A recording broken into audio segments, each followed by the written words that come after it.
G'day. This week we're going to go a little bit Kabbalistic. We're in the Torah portion of Teze. Many commandments, many mitzvahs in this Torah portion. One of them is the Levirate marriage. What's the Levirate marriage? You have two brothers. One is married to a wife. Brother tragically dies. Levirate marriage is performed by the remaining brother. For the sake of the memory of his brother, he marries the widowed wife.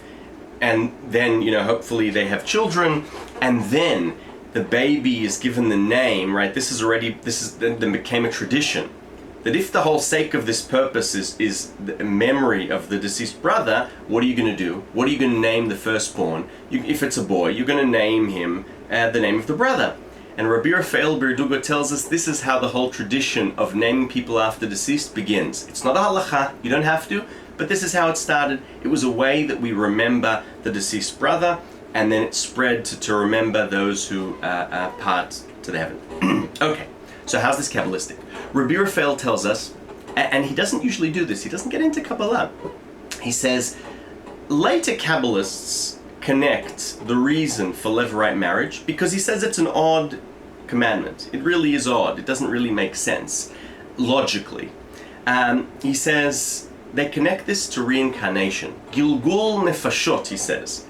And he says, this is a bit weird. He says he doesn't like this. He doesn't like the fact that Gilgul Neshamot, reincarnation, is connected to the reason for Yibum. Right? How do you connect the reason? The idea is, why does the brother marry the wife? Because there's just like the brothers are connected, their souls are connected. So if the brother marries the wife, then the baby that's born is the reincarnated soul of the deceased brother. And Rabbi Raphael doesn't like this. He says, why don't I like this? He says, first of all, we have a bit of a problem with reincarnation. Because what can we do that reincarnation doesn't appear in our main books? It doesn't appear in the Bible, it doesn't appear explicitly in the Talmud, the Mishnah, right? The books that any Jew has on their bookshelf. We don't know about reincarnation. But more importantly, we know that Rabbi Raphael is a firm believer in understanding the simple meaning of the text. And he says, what can we do that the simple meaning of the text has nothing to do with reincarnation?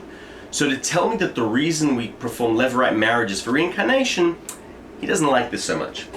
But then he says, right, because now we're dying to know, so what does Rabbi Raphael think about reincarnation? Is he for it? Is he against it? We know he's a big Maimonides fan, so there might be a problem here, but rest assured there isn't. He says, ever since the Zohar appeared and the Arizal appeared, and they talk about reincarnation, we trust that there is reincarnation. We know that there is reincarnation. However, he says, the Zohar, when the Zohar talks about reincarnation, it's not connected to Yibum. It's not connected to Levirate marriage.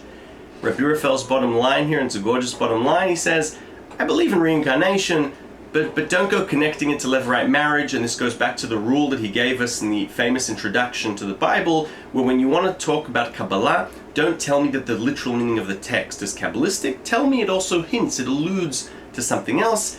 And he sticks with this idea that the Levirate marriage is difficult to comprehend, but that logically could have something to do with when you name the baby, if it's a boy, the name of the deceased brother, then you really are sustaining the memory of the deceased. Thoughts on the Torah portion of Teze and the Kabbalistic view of reincarnation according to Rabbi Raphael. Shabbat Shalom.